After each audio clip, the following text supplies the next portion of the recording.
त्याच्यामध्ये महत्त्वाचा घटक बघायचा आपल्याला ऍडर क्वेश्चन टॅग मधला काही भाग अवघड जातो तुम्हाला, ते पॉईंट क्लिअर करून सांगते तुम्हाला.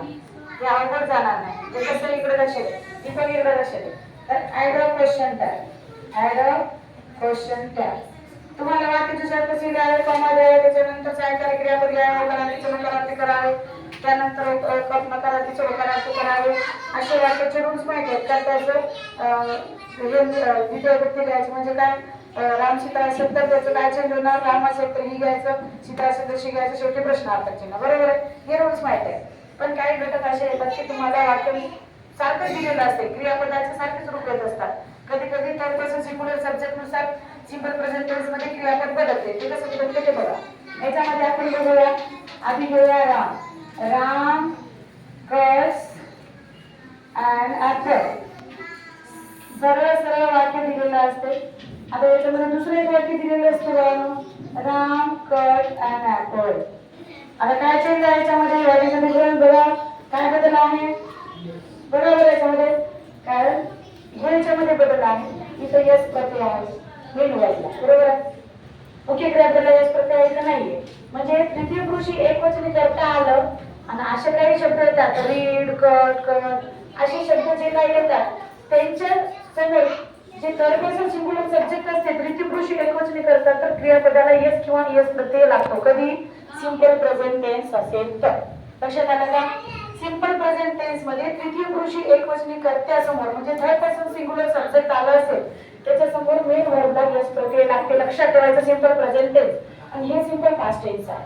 तर क्रियापदाचे बघा, क्रियापद जरा वेगळे विचारले जातात, म्हणजे काय त्याच्यामध्ये वर्बल नॉन वर्बल असतात, V1 V2 V3. इकडे लक्ष द्या. आता काय दिलेलं आहे याच्यामध्ये, V1 काय राहणार आहे, कट आहे. इथं पण कट आहे, इथं पण कट आहे. आता तिघाचे सारखेच फॉर्म आहेत, मग त्याच्यामुळे कन्फ्युज मुलं होतात, त्याच्यामुळे वाक्य चुकते. मग असे वाक्य दिलेले असतात, डायरेक्ट क्वेश्चन काय करा म्हणतात. मग आता हे वाक्याचे शब्द समजले ठीक आहे, आपण घे.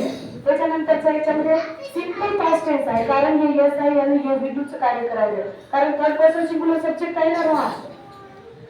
ही शी इट राम सीता हे तृतीय पुरुषी एकवचनी करता आहे, त्याच्या समोर सिंपल प्रेझेंट टेन्स मध्ये नेहमी यस किंवा ईएस प्रत्यय लागतोच.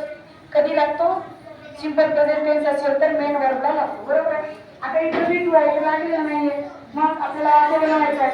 आता याच्यामध्ये राम कट अँड ऍपल म्हणजे इथं काय साधा भूत काय म्हणजे सिंपल पास्ट टेन्स. मग सिंपल पास्ट टेन्स मध्ये काय द्यायचं, रीड होकारार्थी नकारार्थी होकारार्थी. हा काय होकारार्थी, मग नकारार्थी आपण काय करायचं, आपण ती लावायचं दिलं. त्याच्यानंतर राम कोण आहे, मुलगा की मुलगी, मुलगा की मुलगी, मुलगा आहे ना, मग काय घ्यायचं, ही घ्यायचं, शेवटी प्रश्नार्थी. मग या वाक्याचं कसं करायचं, ही सिंपल प्रेझेंट टेन्स आहे, याच्यामध्ये डू किंवा डज वापरतात बाळांनो. डू किंवा डज नाही म्हणलं तरी कोणता क्रियापद असतो याच्यामध्ये डू किंवा डज हे वर्तमान काय रूप आहे. मग याच्यामध्ये कॉमा द्यायचा, पहिला रूप सगळं वाक्याचं शब्द तसं लिहिलं तुम्ही लिहायचं, असं माझ्यासारखं नाही करायचं. आता याच्यानंतर काय करायचं, डू किंवा डज याच्यापैकी थर्ड पर्सन सिंग्युलर सब्जेक्ट आहे म्हणून काय करायचं, डू डज घ्यायचं, डज होकारार्थीचं नकारार्थी नकारार्थी होकारार्थी. मग इथं काय करायचं बाळांनो, नकारार्थी, कारण ऑलरेडी काय दिलेलं आपल्याला होकारार्थी दिलेला आहे.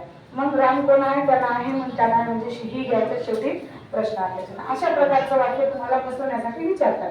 अजून एक वाक्याची सुरुवात बघा, वाक्य कसं विचारतात तुम्हाला, वाक्याची सुरुवात जर आय झाली असेल काय करायचं, वाक्याचं शब्द कसं घ्यायचं, कॉमा द्यायचा, आरण आय हा त्या वापरायचा.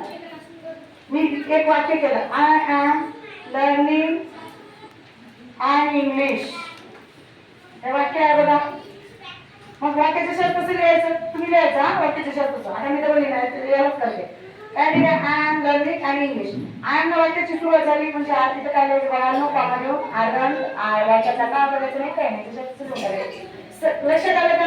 एक महत्वाचा रूल्स आहे याच्यामध्ये, वाक्यामध्ये सहाय्यकारी क्रियापद होईल असेल तर त्या करत असताना ओंत घ्यावा, ओंत. आणि शाल असेल तर काय